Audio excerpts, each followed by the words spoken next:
Yo guys, welcome back. Oh, there we go. I need to zoom out a little bit more for that one. In this video, I'm going to be talking about an upgrade for the Super Rock Ray and the Super Baja Rey, which you just saw. That happened to be the version 1 Super Baja Rey. Version 2 is identical as far as this part goes. And what I will be installing here, two things. The E-Viratrue Racing bell crank assembly and the aluminum servo mount. And this servo mount is cool because it has the option to run the stock size servo, or it has a little spacer you can remove to upgrade to a 1/5 servo. So that's going to be pretty cool. Let's check it out. Okay, so before I get you guys in here closer and show you exactly what we're going to be upgrading, I want to just talk about why we're going to be upgrading this. And it's not simply just for bling. One of my biggest complaints with this truck has always been the steering, right? It's a big, heavy, fast, powerful RC, and the steering is just not all that great. And I'll show you guys here in a minute. I'm going to drop this down on the floor, power it up, and I'll show you exactly what I'm talking about. So let's check that out first. You can see here what I'm talking about. Now, if the wheels are off the ground, you know, you're getting full turns side to side. Wheels on the ground, you can just, the servo turns, but the bell crank just kind of slips, right? So even worse, sorry about the shakiness there. If I put any bit of resistance, it just doesn't really do a good job turning. So you can see here on some carpeting that it struggles even more. Here we have the amount of play that's in this hot racing. Now this is a pretty well used hot racing, and we're going to take a closer look at it when I take it out just to see how worn and damaged it is. But yeah, it has kind of trouble returning to center completely, and it's just kind of all creaky and just kind of nasty. So let's pull it apart and see what we got. First step, just to make this a little bit easier, I'm going to pull all the wheels off just so this thing takes up a little bit less room and is a little less heavy and cumbersome to move around.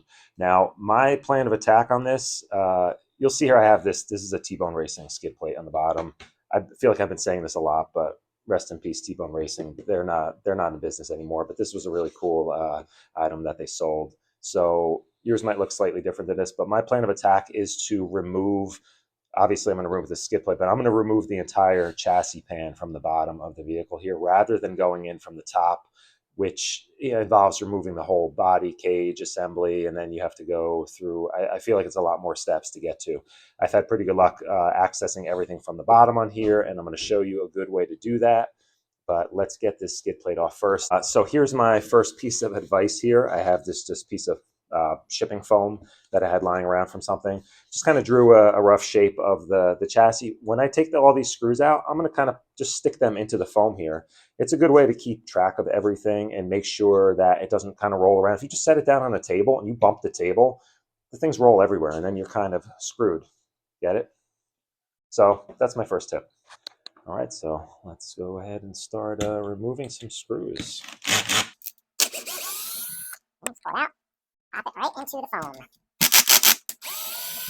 Noisy here is just the clutch on the driver here. You can set it. That's another tip is buy a decent. Okay, so once you have all your screws out, you can just remove the whole chassis plate, just like that. And just, this is why I'm saying remove your tires, because everything's going to kind of get a little floppy and flopping around to your trailing arms and stuff. So having less weight back there is better. I did actually go ahead and just remove the screw out of my servo horn so I can get to the bell crank, and then also the 2 screws that hold my tie rods to my bell crank. So at this point, bell crank is ready to be removed. So I just want to mention one thing. This top bearing support plate here that's mounted to your top rail, the screw goes in from underneath, so you really should access it from the top. I was able to sneak it out by using, I have a little ratchet here with a 2.5, and I was able to just put this up, you know, underneath and just kind of ratchet the screw out. But you can, I mean, probably the easiest way would be if you remove just the body, not the cage, you can come down from the top. But you can, you know, if you're going to take the time, you can kind of sneak it out there with a standard Allen key too. My one flaw so far with accessing everything from the bottom. I think the rest is going to be easier. but that was one tricky spot. And just going to kind of carefully wiggle it out. And this is what we got, guys. So it's kind of crusty and dusty. Let's open up the E-Viratrue bell crank and do a direct comparison here. Alrighty. Okay, so let's get a little comparison going here. First off, it's nice. It comes with the extra aluminum link that goes to your servo horn. And right off the bat, you'll notice a difference here with the multiple positions that you can mount your tie rods to. And we're going to talk more about this later, probably even in another video when I get into doing some tuning.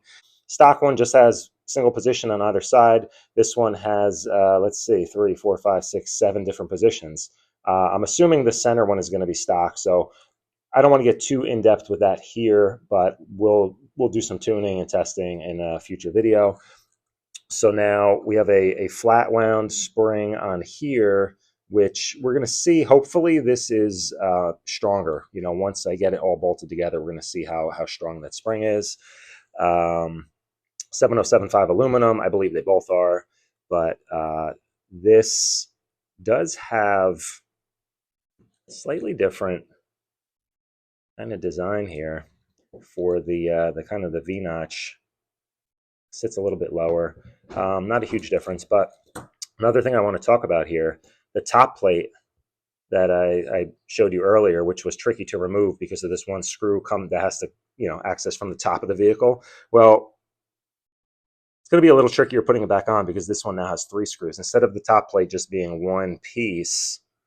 And this is supposedly a stronger design this way. But instead of this just being all one piece, and of course this is plastic, this is now all 7075 aluminum, and you actually have steel upper supports here, which is just going to, steel supports going into the aluminum chassis plate is really going to hold this thing solidly. Now, the other thing we're going to notice here, the Hot Racing uses bearings throughout. The E-Viratrue uses, let's just make sure I'm not talking out of school here. The E-Viratrue uses these bronze bushings throughout. And I know what you're saying. Oh, well, bearings are better than bushings, right? Well, not necessarily, not in this case, because look how tiny these bearings are, right? And look at how much dirt and crap gets into this area and just water. You really cannot access any of this easily. You see what I just went through to get to this. Can't access this easily to service any of these. So being that this is not a fast rotating part, I think a bushing is actually a better solution for this. For one thing, it's really zero maintenance. Hans is like a lubricating, has a lubricating effect itself. And what you end up with is the entire surface area of this bushing in there rotating, the shaft rotating in there really spreads out the force quite a bit. If you were to look at the inside of one of these little bearings, you might have 3 or 4 tiny, tiny little steel balls that if the force is being pushed one side, which there's a lot of lateral force on this part, if that's all being pushed on one side, how many of the bearings are really supporting that shaft? Like 3, and just the tiny, tiny little tip of that bearing on the race. So, it makes a lot of sense. A lot of the equipment I used to work on back in the day when I was a Pitney Bowes service rep, we had these huge document inserting machines and they were loaded with bearings, and there were a few key areas where they still ran bushings for a reason. It's because they held up a lot better than bearings do, and they used the exact same type of material. So I have a lot of faith in these. I think this is a really good design, especially just like I said, because of the maintenance, because the bearings do get crappy after a while. And if you get water in here and they seize up, it's not doing any good. So again, this is not a high friction area. It's not rotating fast. It's not even rotating that much. Your steering does turn pretty constantly, but it's not that much of an angle. It's never really even doing a 360. It's barely even doing 180. So I think this is a good design. I like that. And everything else looks nice. Stainless hardware. And here we have more bushings on the bottom.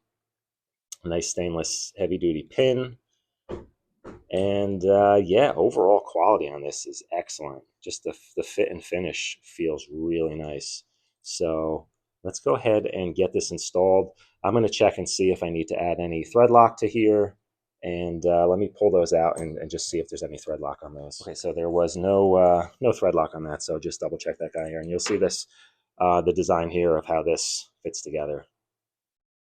So that's your pivot there.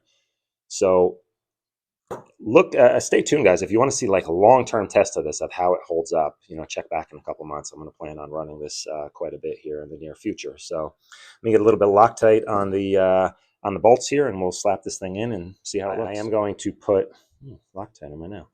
I am going to put a little dab of lubricant on here, just like a probably some type of a drying film lubricant. So just something that stays dry and resists dirt and crud buildup. So I'll put a little drip. What I'm testing here is this Speed X. This is made by a company called Corrosion X. And it's supposed to be really great for bearings. And it's supposed to be like a really good waterproofing and kind of lubricating coating. And I'm going to give it a try. So okay, so here we have the top plate mounted here. Got the bushings in there. It was a little tricky. I was able to get it mainly just using a standard Allen key.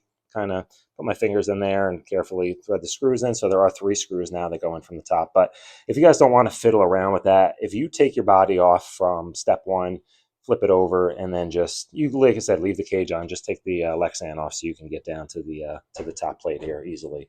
It's going to solve a lot of the trickiness. I was kind of too lazy, and I figured I would just struggle with this for a couple minutes, but really wasn't all that bad. So now we're ready to proceed. Okay, so I also pulled this screw out here for the steering link, threw some thread lock on it, and I lubricated these balls here. Same way with this Speed X stuff. Just see, I don't know. We're going to see how well this stuff works at anti-corrosion. I mean, these are stainless, so it shouldn't be an issue, but I just like having things lubricated properly. Same deal with this pin here, seeing as how it slides through this entire shaft. I'm just going to little drip of that on there and just make sure it's corrosion free. Okay, so let's do a little comparison here on the E-Viratrue servo mount. I don't have the stock one to compare. Well, actually, I probably do somewhere, but I'm pretty sure it was plastic. So this is the Losi part if you want to run a 5th scale servo. So I've had this in there for a little while, but you can see the comparison here, guys. This is like a fully caged around the servo here. Just way, way, way beefier, a lot less flex, and comes with all nice stainless hardware. And what's cool is, see this little removable tab here. So if you were running something like the original size servo for this, like an S905 here, it will fit in place with this little extra spacer. And then if you're going to run like, like a 5th scale, like I'm running on here, you just remove this. So let's get this thing mounted up, but really, really nice quality. Super impressed with this, guys. All right, so notice the problem here. Can you see it?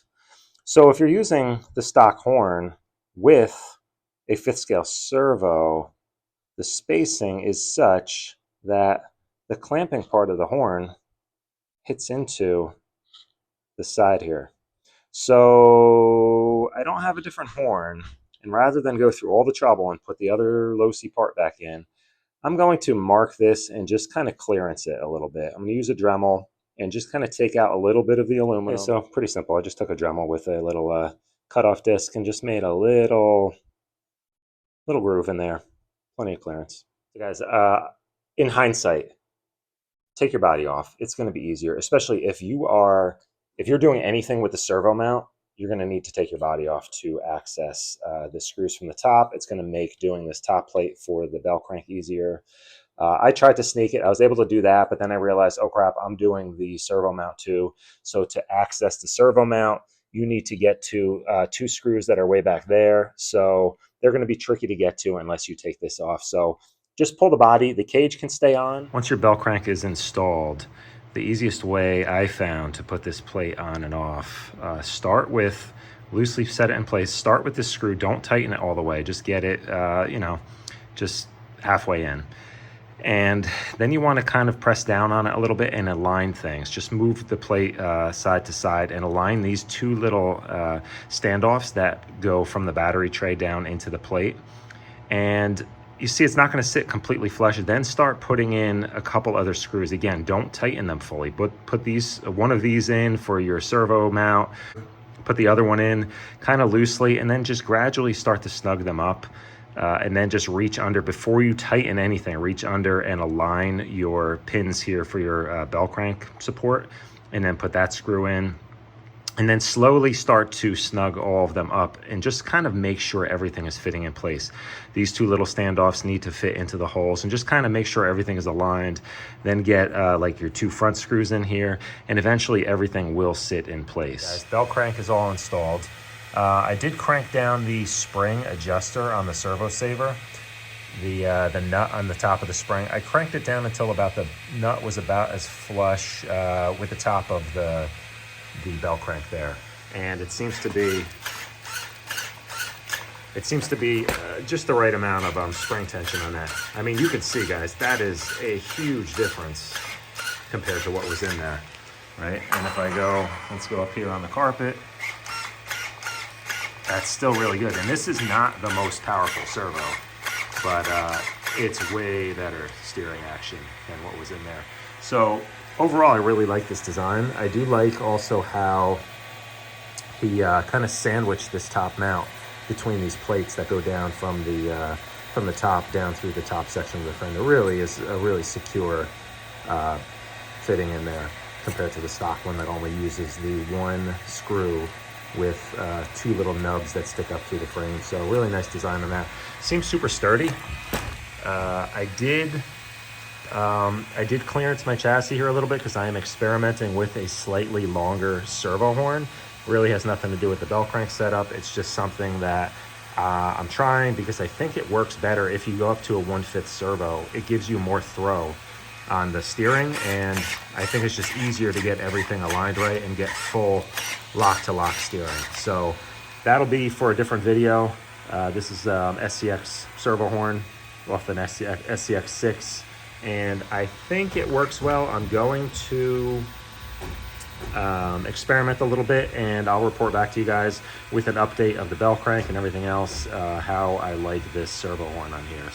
So far, I think it's good. It requires some modification. Like I said, you do have to clearance the chassis plate here a little bit just because of the way this thing sits, but ultimately, I think it's a good thing. I do, for the time being, have the tie rods mounted in the center hole of all of these adjusters here, and I'm going to try it like that first.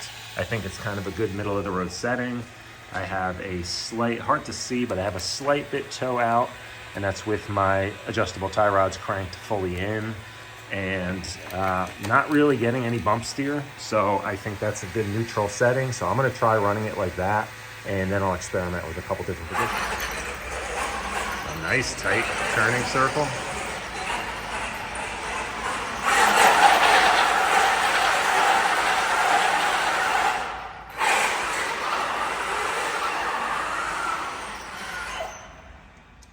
Okay guys, that's a wrap. Everything is done. Really happy with the performance of this E-Viratrue bell crank and the servo mount. So as you can see in the video, huge improvement to the steering. I am getting full lock to lock, even on the carpet, which puts more drag on the tires. I'm getting way better steering than what it was originally. Took it out for a quick rip in the parking garage here, which is like a rough concrete, and the turning is amazing. It's so much better. I can't wait to get this thing out in the woods and see what it can do now that I can actually steer this thing. So if you like the video, guys, give me a like. Consider subscribing if you want to see this in action with the new setup here, and if you want to hear about like long-term results of this, how it holds up, definitely subscribe. I'm going to have updates on this in the future. I love running this truck, so now that the weather is kind of getting a little bit better, planning on getting this out probably this weekend, and I'll have some running video for you guys, and then I'll also play around with the tie rod settings here and see what kind of difference that makes. If it makes any improvements or not, we'll see. For more E-Viratrue parts, I'm going to link their eBay store down below, so check that out. They make a ton of stuff. I'm looking forward to getting some other parts for some of my other rigs just to test out. So stay tuned, guys. Thanks for checking out the video, and I'll catch you in the next one. Later.